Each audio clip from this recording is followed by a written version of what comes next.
Hello, comrades. Commissar Bro here today with the first look, I guess, yeah. And this is the revealing of CB's All-Stars. That's right. This is a mod for Making History the Great War. This is not like my other mod that I made, where it was just a bunch of tiny little factions and whatnot, with a little backstory and whatnot. This is actually all of the greatest countries we've ever played as throughout the Commissar Bro history. So, Djibouti, and Spain, Marags Marais, Germany, that one playthrough on Making History, Common Storm, Poland, obviously, Russia, through the first Great War playthrough we did, Yan China, another Making History playthrough we did, Buttery Bulgaria, yeah, that's right, you like that, don't you? And then a couple of other countries, because it dawned on me, I've actually never played as anyone in the Western Hemisphere in our Let's Plays. So, this one's the Antes Union of America, this is the States of Central America, and this is Battle in Brazil. That's right. So, the official names of each is Spar in Spain, Marags Marais, the Grumpy Germans, Pound in Poland, Rampage in Russia, Buttery Bulgaria, Commissar's Djibouti, and Yan China. That's right. That's the mod. That's pretty much it. I've created it. I've gotten rid of all the other countries in the game. You know, I've given armies and balanced it a bit, and adjusted colors and all sorts of stuff. And yeah, I mean, here it is, ladies and gentlemen. This is a difficult one. Yeah, this is a real difficult mod.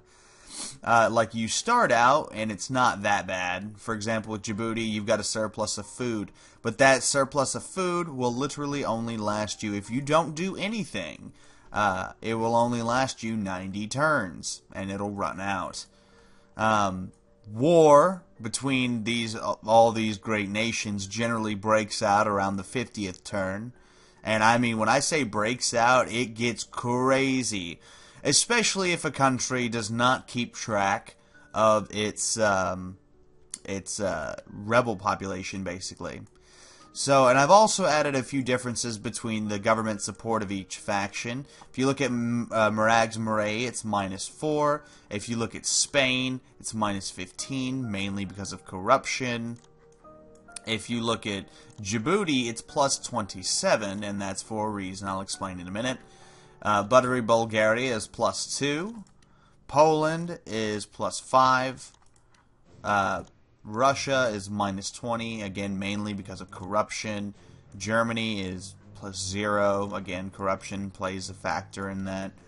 Let's see. China is -17.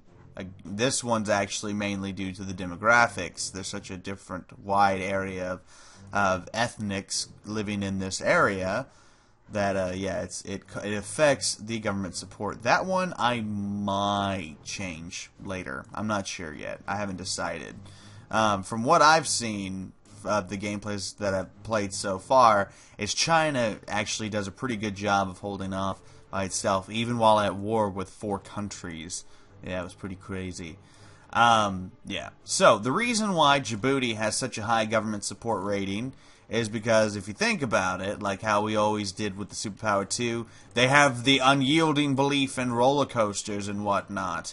Now, even with that high support rating, there are times when Djibouti will suffer from, if you're not paying attention and you're not taking care of the populace, rebellion. So, however, I will say that I went a whole 120 turns as Djibouti with minimal action, aside from putting down rebellions and adjusting the sliders, the government sliders. Where is it? Here it is.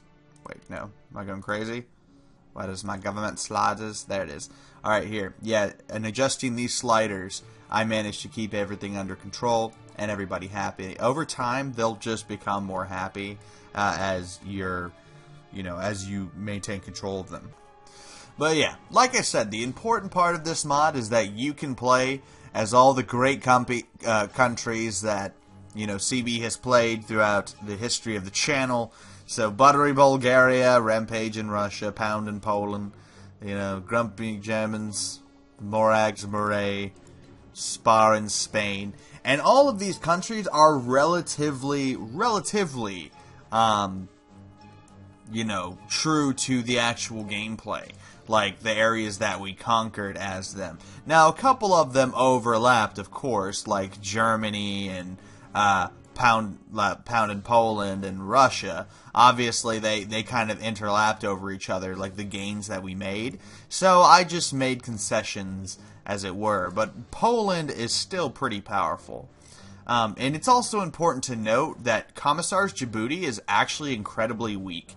You've only got about 4 factories. You're not that rich. You're losing food. You don't have any steel. And your army is pretty much the smallest army in the entire world. So playing as Djibouti is still a challenge if you plan on taking over the world with them. Like I said, especially because of the lack of food.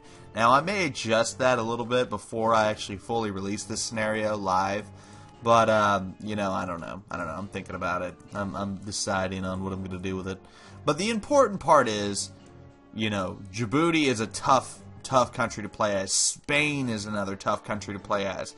Because of, look, it's turn 1 and there's already lower instability and whatnot because of government policies. But again, all of this can be maintained and controlled as long as you pay attention to the populace and you do what you got to do to keep everybody happy and whatnot. And let me tell you, by about 100 turns in, this scenario really reaches its apex. It gets crazy. And there's a lot to do. There's a lot going on. There's war just being fought in every single part of the globe, and it's freaking great. It really is. I've had a lot of fun making this one, and I've actually had a lot of fun playing it too, just because it gets so freaking crazy. So yes, it's up to you now to decide who is going to conquer the world out of all of UCV's past all-star countries. That's right. And who's going to be the best? That's right. Feel free to comment in the video if you actually get a chance to play the scenario and tell me who you play with and who you win with. I'll be glad to hear some people's stories about it, and I hope that you guys are going to enjoy this scenario as much as I've enjoyed playing it and making it myself. That's right. So anyway, this has been CB, and I'll see you next time.